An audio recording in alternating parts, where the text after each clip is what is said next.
Your brother James is the natural choice to handle the family estate, my father announced during our weekly Sunday dinner, not even bothering to look in my direction. He has the right mindset for business. I sat there, fork suspended midair, processing his words.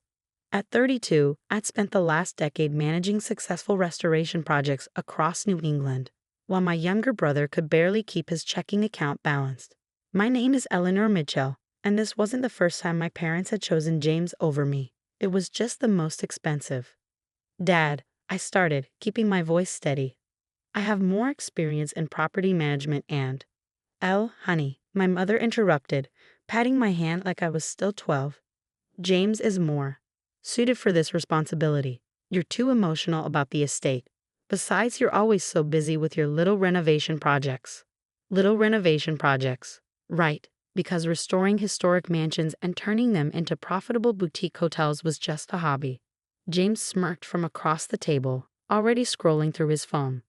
Don't worry, sis. I'll let you visit the estate sometimes. Maybe you can plant some flowers or something. The estate they were so casually discussing wasn't just any property. It was Willow Creek, our family's historic mansion and grounds that had been in our family for 5 generations. The same estate where I'd spent countless hours with our grandfather, learning every secret passage, every creaking floorboard, every story behind each antique piece. When did you make this decision? I asked, though I already knew the answer. The hushed conversations, the mysterious meetings with lawyers, the way they'd been excluding me from family discussions for weeks.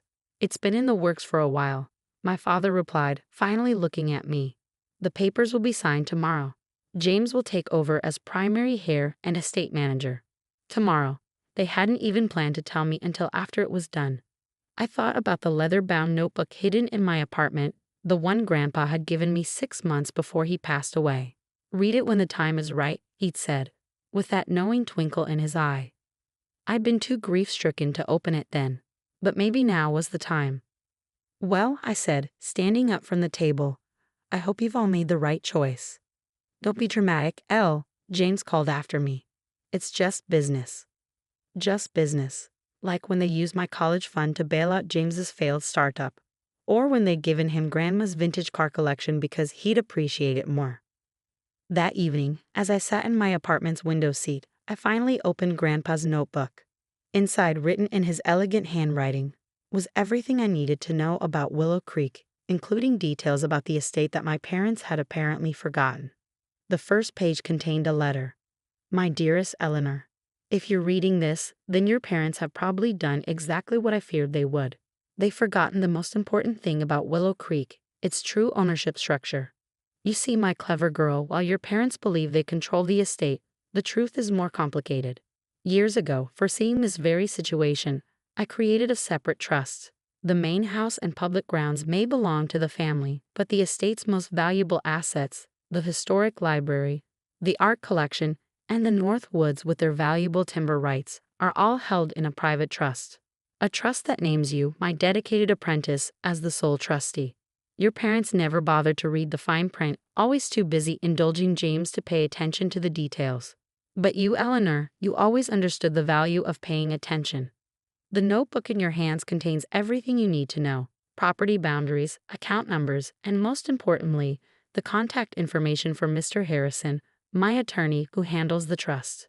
Use this information wisely, my dear. Sometimes the best revenge is simply letting others realize their own mistakes. With love and faith in you, Grandpa William. I read the letter 3 times, my hands shaking slightly. All those hours spent with Grandpa, learning about the estate's history, walking the grounds, studying the property maps, he'd been preparing me all along. My phone buzzed with a text from James. Don't be jealous, sis.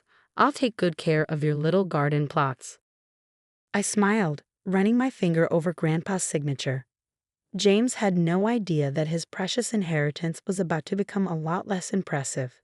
The estate's main house was beautiful, certainly, but without the library's priceless first editions, the art collection's masterpieces, or the income from the timber rights, it was just a very expensive piece of real estate with massive maintenance costs.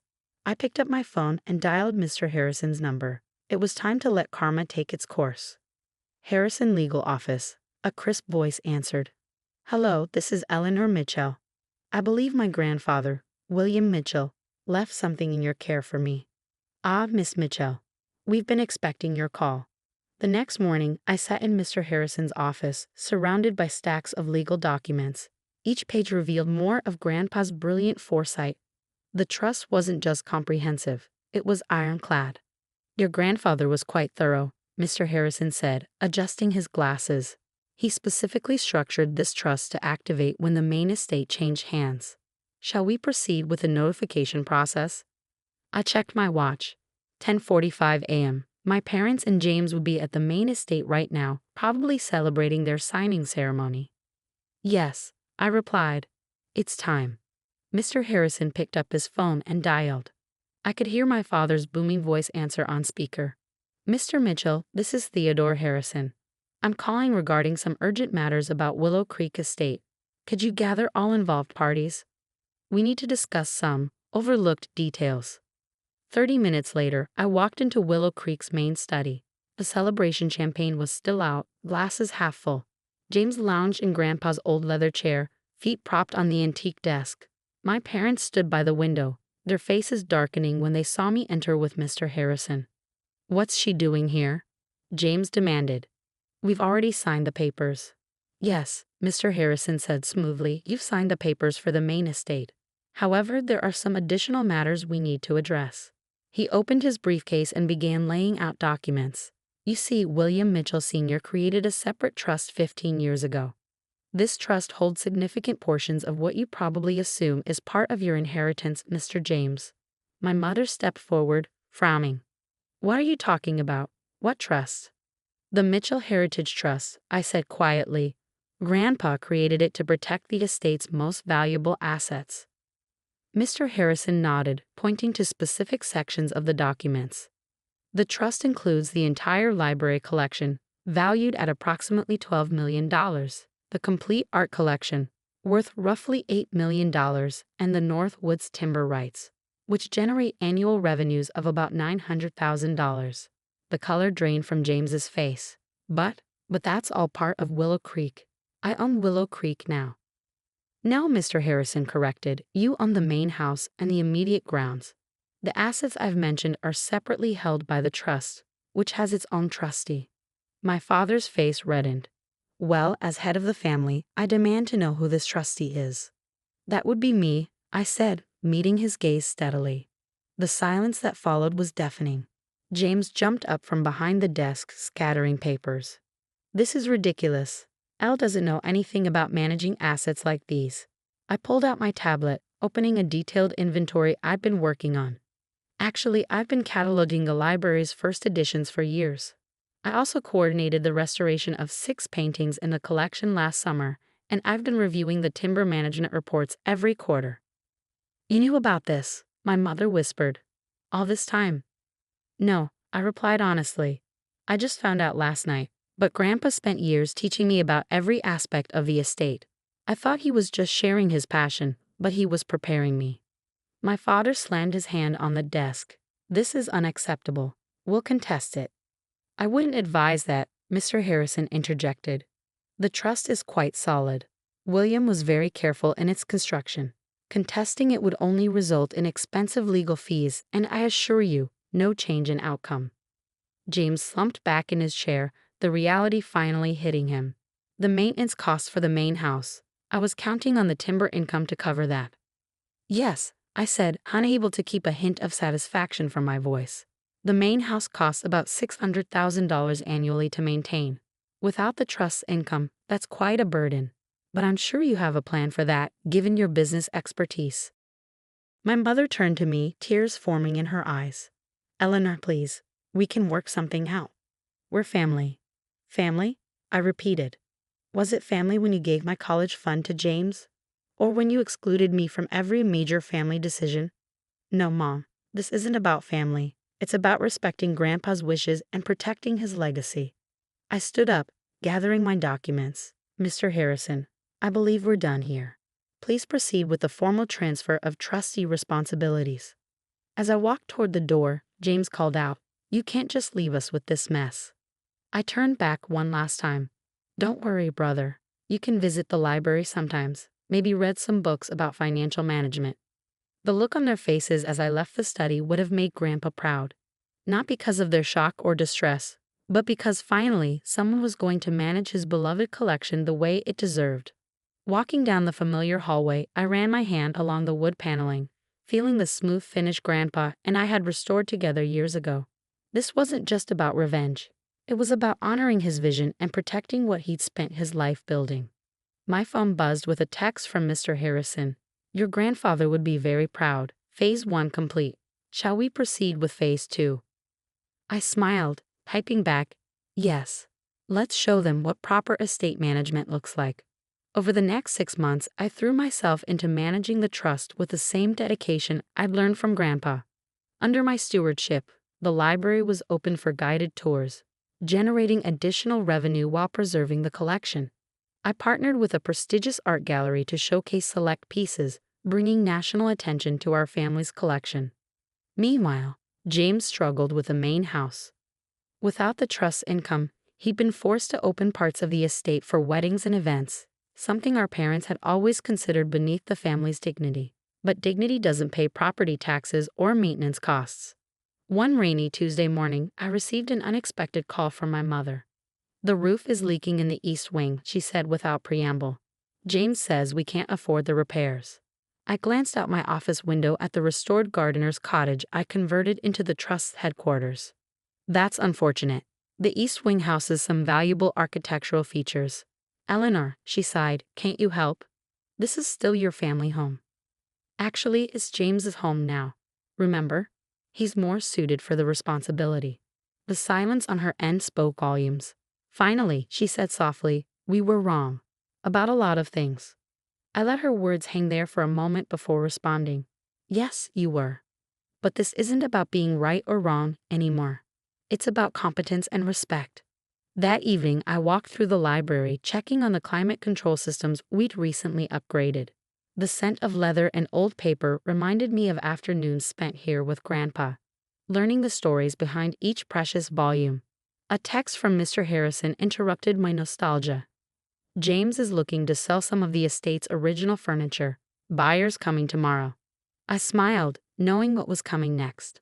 Another detail Grandpa had cleverly woven into the trust. Any original furnishings were protected as part of the historic collection, regardless of their location in the house. The next morning, I arrived at the main house just as the antique dealers were pulling up. James stood on the front steps, looking considerably less polished than he had 6 months ago. You can't stop me from selling these pieces, he said as I approached. They're in my part of the house. I handed him a document. Actually, I can. Check the trust provisions. All original furnishings are part of the historic collection, regardless of their location. The dealers, sensing tension, quietly returned to their cars and drove away. James crumpled the paper in his fist. How long are you going to punish us? This isn't punishment, James. This is conservation.